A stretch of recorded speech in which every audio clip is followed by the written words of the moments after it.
77 আর এই গিয়ে 78। মোটে 78।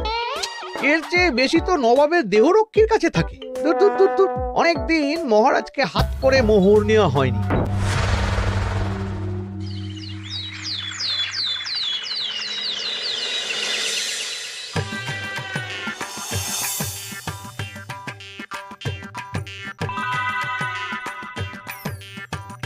কই গো, কিছু কি ঠিক করলে? রাজকুমারের জন্মদিনে কি উপহার দেবে? হ্যাঁ গো, পেয়েছি, এই দেখো। উমা, এই যে তোমার ছোটবেলা সোনার আংটিখানা। হ্যাঁ গিন্নি, ঠিক ধরেছ। যেটুকু যা গয়না ছিল সবই তো দেওয়া হয়ে গেছে, নহে বিক্রি হয়েছে। আর তো কাউকে কিছু দেওয়ার নেই, তাই ভাবলাম এটাই উপহারে দিই। সে ভালো ভেবেছো। বেশ, আসি তাহলে, ওদিকে সবার দেরি হয়ে যাচ্ছে গিন্নি।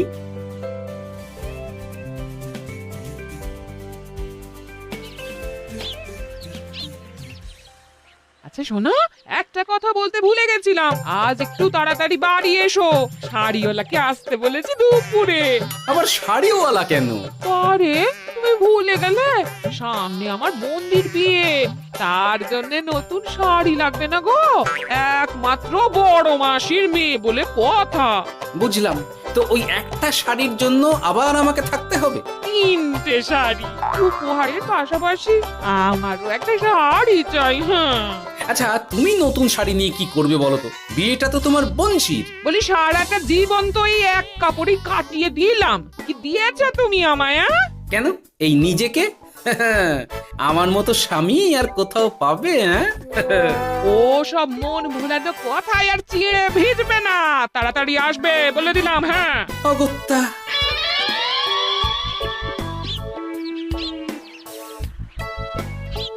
দূর, গিন্নিরও যত কথা সব বেরোনোর সময়। আবার তাড়াতাড়ি ফিরেও আসতে হবে শাড়ির জন্য। দেখি মহারাজকে বলি অগ্রিম বেতনের জন্য, না হলে তো শাড়ি কেনা যাবে না। তাও একটা হলে হতো, কিন্তু এনাকেও দিতে হবে। আসলে সত্যিই তো, গিন্নি আমার কত যত্ন আত্তি করে, কিন্তু তাকে আজ পর্যন্ত তেমন কিছু উপহার দিতে পারিনি। না, গিয়ে বলি।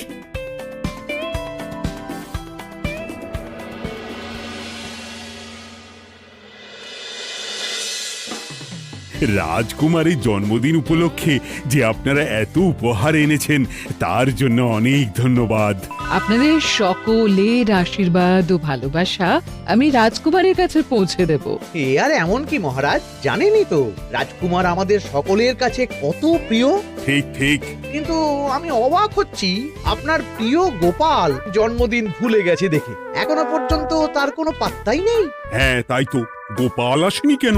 এসে গেছি মহারাজ। তা বলি, এসে তো উদ্ধার করে দিয়েছো, আজ রাজকুমারের জন্মদিন, সে কথা কি মাথায় আছে? ক্ষমা করবেন মহারাজ, আসলে ওই রাজকুমারের উপহার আর গিন্নির আবদার এসবের জন্যই আমার দেরি হয়ে গেল আর কি। এই নিন রানীমা, আমার তরফ থেকে রাজকুমারের জন্য ছোট্ট উপহার।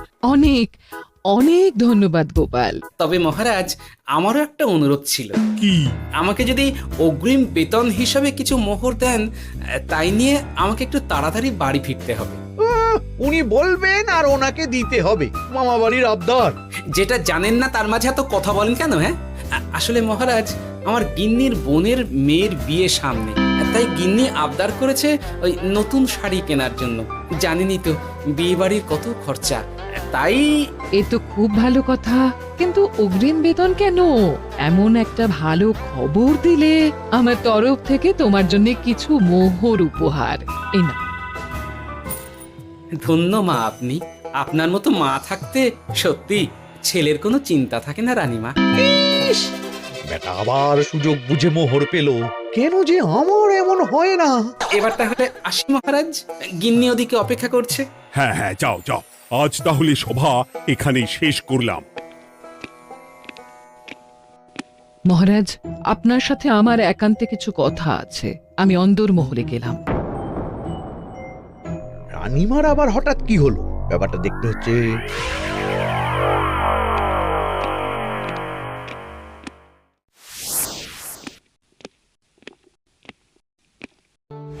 আজ আমি বুঝতে পারছি আপনি আমাকে একদম ভালোবাসেন না মহারাজ। ও কি কথা বলছো রানী? একদম ঠিক বলছি। নিজের গিন্নির আবদার মেটানোর জন্য গোপাল কত ভাবে, নতুন শাড়ি কিনে দেবার জন্য অগ্রিম বেতন অব্দি চাইলো, আর আপনি? আমি তো রাজা, আমি কেন বেতন চাইবো? সেটাই তো, রাজা হয়েও আপনি কখনো এমন কিচ্ছু করেননি, কিচ্ছু না। আহা, রাগ করে না। আমি তোমাকে সব থেকে সুন্দর শাড়ি উপহার দেব, একেবারে সোনার সুতোর কাজ করা মুক্ত বসানো শাড়ি। এমন শাড়ি কেউ কখনো দেখেনি। ও মা, সত্যি? আচ্ছা, এই ব্যাপার। গোপালের কথা শুনে এবার মহারাজ ও রানীমাকে উপহার দেবে? ধুর, আমারই ভাগ্যটা খারাপ।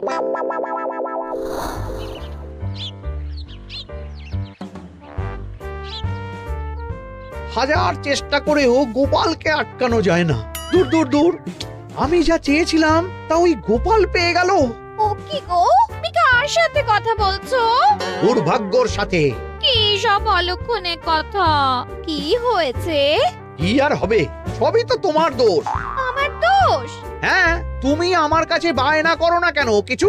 তুমি বায়না করনি বলেই আজ আমি রানীমার কাছ থেকে মোহর পেলাম না, কিন্তু গোপাল পেয়ে গেল। এবার বুঝলাম। ঠিক আছে, এখন তাহলে বায়না করছি, তুমি কাল গিয়ে সেটা রানীমাকে জানাবে, ঠিক আছে? হ্যাঁ, করো করো করো, বায়না করো, বায়না করো। কি চাই, কি চাই, কি চাই? পেয়েছি। তুমি রানীমাকে গিয়ে বলবে যে আমার একটা সোনার হার চাই। এই না হলে আমার বউ। দারুণ চাল চেলেছো।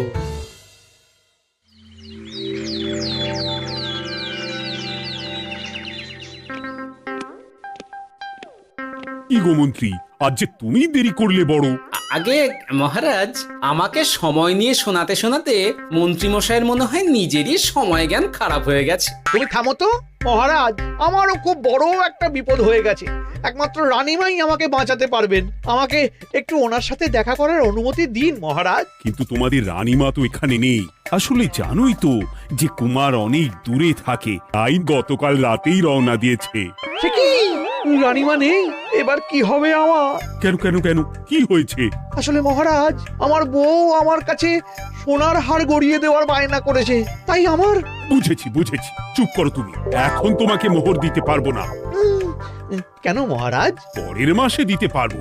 আসলে তোমাদের রানীমাকে সোনার সুতো দিয়ে কাজ করা এক শাড়ি উপহার করেছি সদ্য, যার জন্য অনেক খরচ হয়ে গেছে। তাহলে আমার সোনার হার পরের মাসে গড়িয়ে দিও। এটা তো ঠিক না।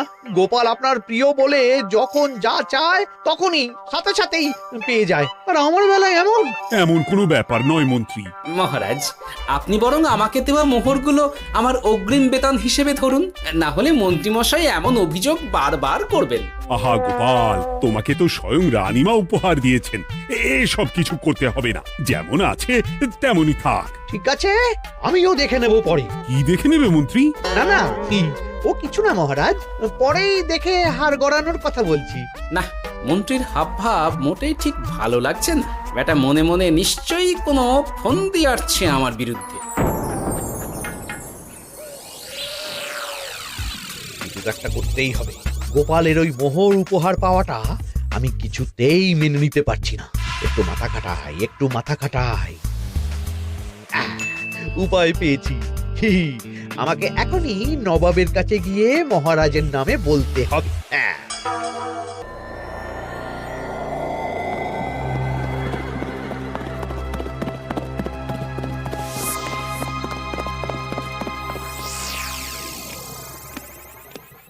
প্রণাম নবাব বাহাদুর। আরে, এ যে কৃষ্ণনগরের রাজা কৃষ্ণচন্দ্রের মন্ত্রী, তো হঠাৎ এখানেই কেন? আমি নবাব বাহাদুরকে আন্তরিক ধন্যবাদ জানাতে এসেছি। কিসের জন্য? এই যে আমরা খুব খুশি রাজা কৃষ্ণচন্দ্রের মতো একজন শক্তিশালী রাজা পেয়ে। শুধু সামরিক বলেই নয়, আর্থিক, সামাজিক, রাজনৈতিক সব দিক থেকে। আর এটা সম্ভব হয়েছে আপনার মতো একজন নবাবের মহারাজের ওপর কৃপা দৃষ্টির জন্য। বলতেটা কি চাইছো তুমি? তেমন কিছুই না, আপনার গুণগান করছি। নইলে আপনিই বলুন না, আমাদের মহারাজ কখনো সোনার সুতোয় বোনা মুক্তোর কাজ করা শাড়ি কিনে রানীমাকে উপহার দিতে পারে? কি সোনার শাড়ি? হ্যাঁ, এমন দামি শাড়ি যা হয়তো নবাবের কাছেও নেই। ঠিক আছে ঠিক আছে, তুমি এখন আসতে পারো। আর শোনো, আমি তোমাদের রাজ্য পরিদর্শনের জন্য লোক পাঠাবো। কবে কখন সেটা কাল তোমাদের সূচনা পাঠিয়ে দেবো, কেমন? তো, ঠিক জায়গাতেই আগুনটা ধরিয়েছি মনে হচ্ছে। বেশ, ব্যাপারটা আমার মোটেই ঠিক লাগছে না উজির। কৃষ্ণচন্দ্রর মতো এক সামান্য রাজা এত দামি শাড়ি কিনলো কি করে? কালো বাজারি করছে না তো? আমিও একই কথা ভাবছিলাম হুজুর। এক কাজ করো, কালকে কৃষ্ণনগরে খবর পাঠাও। 2 দিন পর রাজকার্য পরিদর্শনের জন্য তুমি সেখানে যাবে। সব খতিয়ে দেখবে, আর কিছু বেগতিক বা গরমিল দেখলে সেটা বাজেয়াপ্ত করে নেবে, কেমন? আজ্ঞে হুজুর।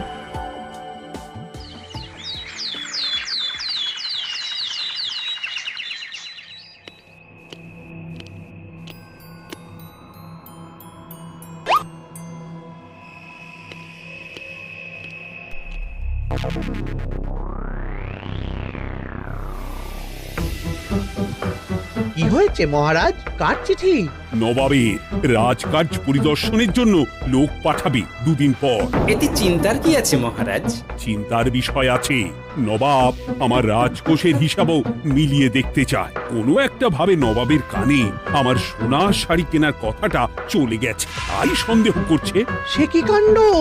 নবাবকে তো চিনি, ভুল ধরার কোনো সুযোগ ছাড়বে না। আর চিঠিতে পরিষ্কার লিখে দিয়েছে, হিসেবের একটু এদিক ওদিক হলেই সে সব বাজেয়াপ্ত করে নেবে। হায় কপাল, এ সব হয়েছে গোপালের জন্য। অমনি শুরু করে দিলেন। আচ্ছা, আমি আবার কি করেছি বলুন তো?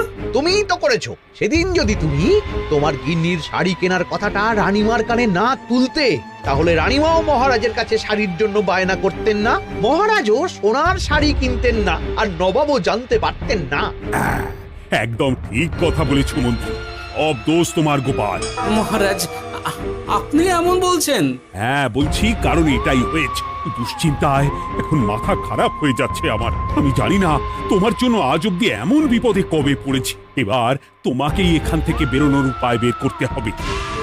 আর যদি তা না করতে পারো, তাহলে আজ পর্যন্ত তোমাকে যত মোহর উপহার দেওয়া হয়েছে সেই সব উপহারের মোহর ফেরত দিতে হবে। সব মোহর যে প্রায় খরচ হয়ে গেছে মহারাজ, আবার আমি কোথা থেকে পাবো? সেটা তুমি জানো। এইবার গোপাল ভালো মতো জব্দ হয়েছে। এ যে লঘু পাপে গুরুদণ্ড। গোপাল পড়ল কাঁদে। এমন দেখে মন্ত্রী হাসে আর আমার মনটা কাঁদে।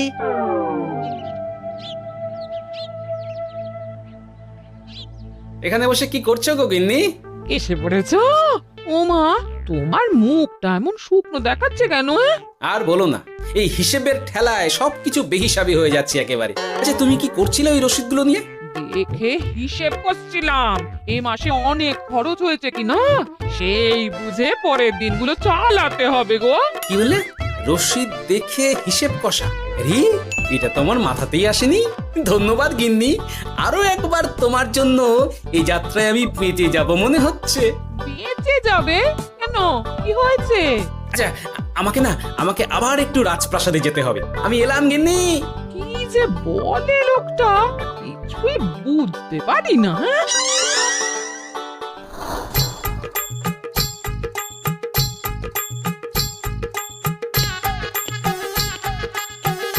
আসতে পারি মহারাজ? এ কি গোপাল, তুমি? আর কোনো চিন্তা নেই মহারাজ, নবাবকে হিসেব বোঝানোর উপায় পেয়ে গেছি। কি বলছো? কি কি কি উপায়? এই দুদিনে আপনি শুধু সকল প্রজাদের কাছ থেকে পুরনো রসিদ সংগ্রহ করুন, তাহলেই কেল্লা ফতে। তাই নাকি? আর নয়তো কি?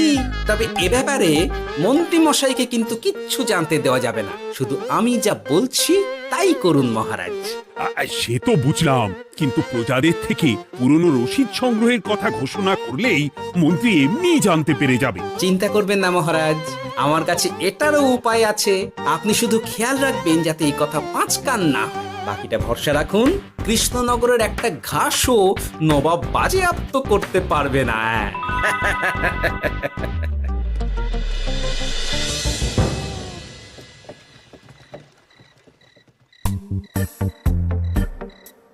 গোপাল দাদু, আমরা সব চলে এসেছি। ভালো সময় এসেছিস। তোদের দাদুর ভবিষ্যৎ এখন তোদেরই হাতে। এমন করে বলছো কেন দাদু? আমরা থাকতে তোমার কিচ্ছু হবে না, শুধু বলো না কি করতে হবে।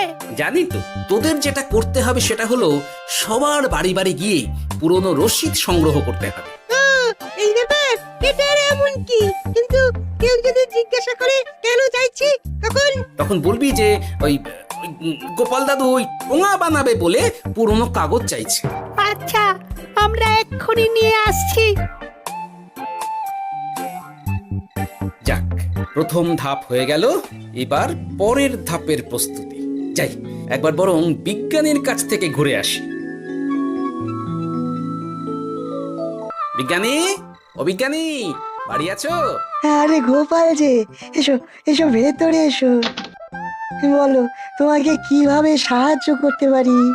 তোমার কাছে কালি মোছা যায় এমন কোনো কিছু আছে? কালি মোছার জিনিস? হ্যাঁ, একটা তরল রাসায়নিক পদার্থ আছে যেটা সব ধরনের কালি তুলে ফেলে। দাঁড়াও দিচ্ছি। অনেক ধন্যবাদ বিজ্ঞানী।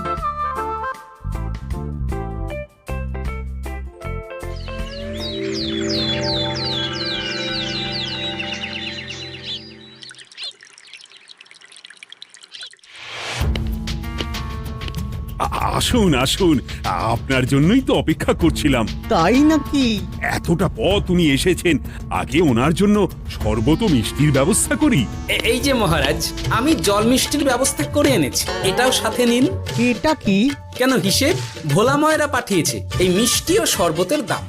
এর মধ্যে এই কাজের সাথে যুক্ত ভোলা ময়রা আর তার পরিচারকের পারিশ্রমিকও যুক্ত আছে। হ্যাঁ, আসলে আমাদের মহারাজ তো প্রতিদিনের খরচ খুব হিসেব করে চলেন, তাই।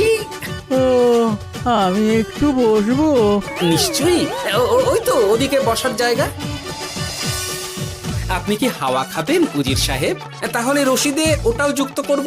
মশকরা হচ্ছে? আহা, রেগে যাচ্ছেন কেন? আপনার সাথে মশকরা করার মতো স্পর্ধা আমার নেই উজির সাহেব। আসলে মাসের শেষ তো, তাই একটু বেশি হিসেবে চলতে হচ্ছে আর কি। আমাকে হিসেব দেখাচ্ছ? আর রাজা কৃষ্ণচন্দ্র যে সোনার সুতোয় বোনা শাড়ি কিনতে পারলো, সেটার হিসেব কোথায়? একটা সামান্য রাজা এত অর্থ পায় কোথা থেকে? এ আবার কেমন কথা? মহারাজ যা কিনেছেন সেটা তো তার জমানো অর্থ দিয়েই কেনা। আমি বিপথে কোনো কাজ করি না। সেটা তো রাজকোষের হিসেব দেখলেই বোঝা যাবে। শুনে রাখো গোপাল, একটুও যদি হিসেব এদিক ওদিক দেখি না, তাহলে সব বাজেয়াপ্ত করে দেব। কোনো চালাকি নয়, কোনো চালাকি নয়। বেশ, তবে করুন হিসেব। আমাদের কাছে কিন্তু সব কিছু রসিদ আছে। কই গো, আনো সব, আনো আনো।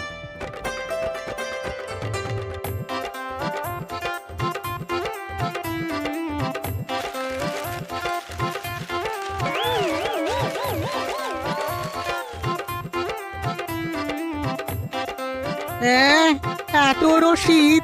আপনি বরং নিশ্চিন্তে হিসেব কষে নিন, আমরা আসি।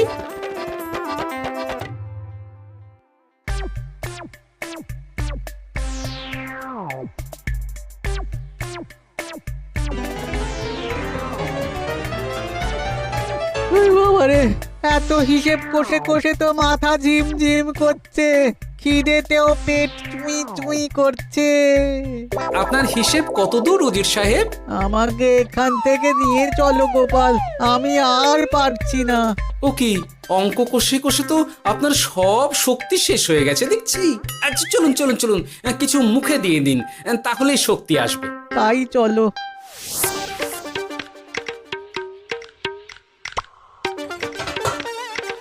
নিন, এটা হলো দুপুরের খাবার, আনাজ, মশলা, এমনকি রান্নার ঠাকুরেরও পারিশ্রমিকের হিসেব। এবার আমি পাগল হয়ে যাব। আমি আর কোনো হিসেব দেখতে চাই না। সব সময় কি আর তো হিসেব নিয়ে চলা যায় নাকি? কি আর করা যাবে বলুন? হিসেবে না চললে আপনি তো মহারাজের উপার্জনের উপর সন্দেহ করবেন, আর বেশি খরচ হলেই সম্পত্তি বাজেয়াপ্ত করবেন। তাই বলে সব কিছুতেই হিসেব? কোনো একদিকে বেশি খরচ হলে বাকি দিকগুলো এভাবেই কম করে চলতে হয়। কি ঠিক বলিনি? আমি আমার ভুল বুঝতে পেরেছি গোপাল, এবার আমাকে রেহাই দাও। আসলে তোমাদের মন্ত্রী নবাবের কাছে গিয়ে তোমাদের রাজা নামে উস্কেছে। কি? মন্ত্রী এই রে খেয়েছে, এবার পালাতে হবে দেখছি। ঠিক জানতাম মোহরের জন্যই এত কিছু। তাই তো নবাব এমন করেছেন। বেশ, এবার আমি ফিরে গিয়ে নবাবকে সব জানিয়ে দিচ্ছি। সত্যি গোপাল, তোমার তুলনা হয় না। আর মন্ত্রী, আগে মহারাজ, তুমি যা করেছো তার কোনো ক্ষমা নেই। তোমার জন্যই আমার এত হয়রানি হয়েছে। ভুল হয়ে গেছে, আমাকে ক্ষমা করে দিন মহারাজ। গোপালের ওপর হিংসে করে এমন করেছি, আর হবে না। একটা সুযোগ দিন মহারাজ। হ্যাঁ মহারাজ, সুযোগ দিয়েই দিন। বেশ, তবে তোমার শাস্তি হলো রানীমাকে আমি যে সোনা শাড়ি কিনে দিয়েছি সেটার পুরো দাম তোমাকে আমায় দিতে হবে। হ্যাঁ?